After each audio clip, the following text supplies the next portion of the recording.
So last Wednesday, I drove to Honda Lebanon to have a look at one of Honda's best-selling compact sedans. After almost 50 years of the Civic, it's no longer as compact as it was originally, which may or may not steer Accord clients to the less expensive Civic.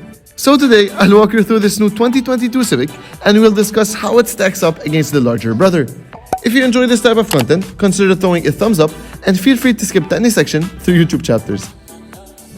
Hello everyone and welcome back. Today I'm at Honda Lebanon taking a look at the brand new 2022 Honda Civic. This is the 11th generation of the Civic. You can see we have a complete redesign on the front and the rear, and it's now bigger. A lot of people said that it looks like the Honda Accord. I do kind of see it.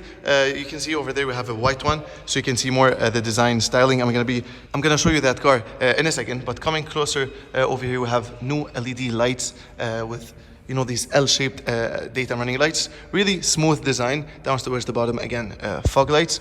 You can see how the Honda logo is slightly moved up towards the body panel and not on the grille.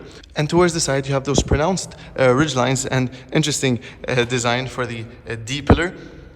You'll notice again the L-themed LED lights with the Civic emblem. The whole car has a more simple layout compared to the previous generation. If you open up quickly the trunk from here, you'll notice how it kind of opens up itself. You have a release for the seats on the right and the left, decent size. And then opening down below, you have a spare tire with some stuff. So there's that. Let's just close it up. The 2022 Civic is offered in sedan and hatchback form, the latter being unavailable in Lebanon. The hatch has an available manual transmission, unlike the CVT-only sedan, and appears to have an overall more exciting design, which I'm starting to really like. The hatch offers more boot space as well, compared to the sedan's 419 liters. Honda released 4 trim levels of the Civic, while in Lebanon there will be 2 unique variations called LXI and EXI at a starting price of around $25,000. So jumping inside the interior of the 2022 Honda Civic, you can see the very simple and user-friendly interior. Everything is right where you'd expect it to be. You just jump in and directly know how to use this car, which is important in 2022. You have a nicely designed steering wheel with gloss black accents. On the right, you have a cruise control stuff, and then on the left, multimedia with voice command, as well as a dial to scroll between the different modes inside this customizable digital display. I'm not really sure if you guys can tell, but half of the screen is digital and the right part is analog, and you'll notice a physical needle. Turning off the car, you'll notice the needle over there and how it's backlit. And I really like that they put the Honda logo in the center on the far right of the screen, so it looks like a fully digital display, even though it actually isn't.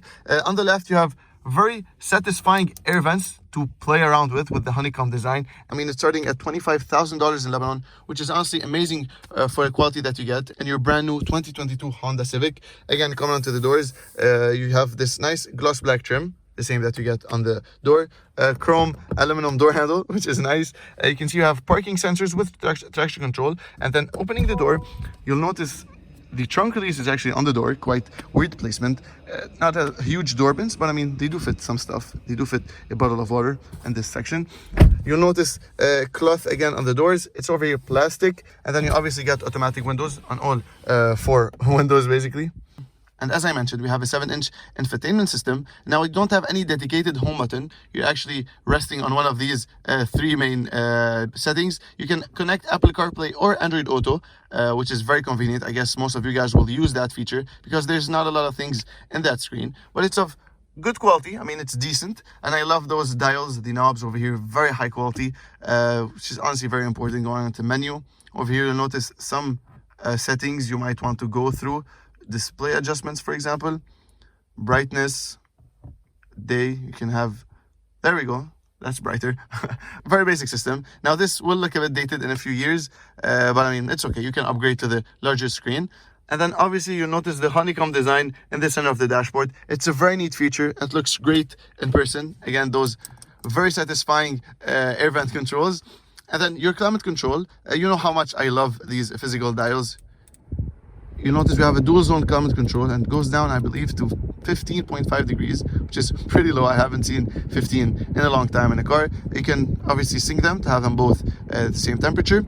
And then changing the modes over here. It's a very basic system, the ones you're used to see in old school cars. I prefer it over having a menu inside the screen to have to fiddle around with that every single time. You can option it with heated seats as well. You'll notice we have a USB port with a 12-volt power outlet. You can option it with wireless phone charging, and you'll notice the unique design for the center console. It doesn't refer back to anything around the car. You have a small gear selector, and I like how they manage to not take up much space. That's the only piece of leather I found all around the car. And I forgot to mention the paddle shifters that you get behind the wheel. They're plastic. But since this is a CVT transmission, they don't do much. They simply change the sound. It makes it feel like it's shifting, but it actually isn't. You have a cloth armrest over here, which is nicely padded with nice stitching. Opening it up, you have a small tray for your coins, keys, whatever. You can place it whatever you want. And again, this small new Honda key with remote start. It actually has the perfect size for a center console. It's rectangular shape, no USB ports over here. You just only have one in the center, which is kind of a shame. Honestly, I expected more USB ports, more charging ports, but I mean, this is what you get in your new Honda Civic.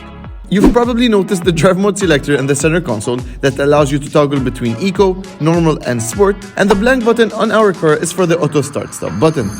The powertrain is similar to last year's, with a 1.5-liter Turbo 4 making 183 PS and paired to an improved CVT transmission. Honda claims around 39 miles per gallon of average fuel consumption for this 1.5 turbo.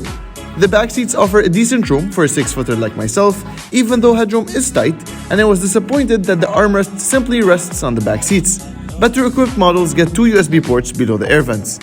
The competition between the Civic and Accord has never been as heated up until the 11th generation of the Civic, and almost capable of doing what the Accord does but at a lower price.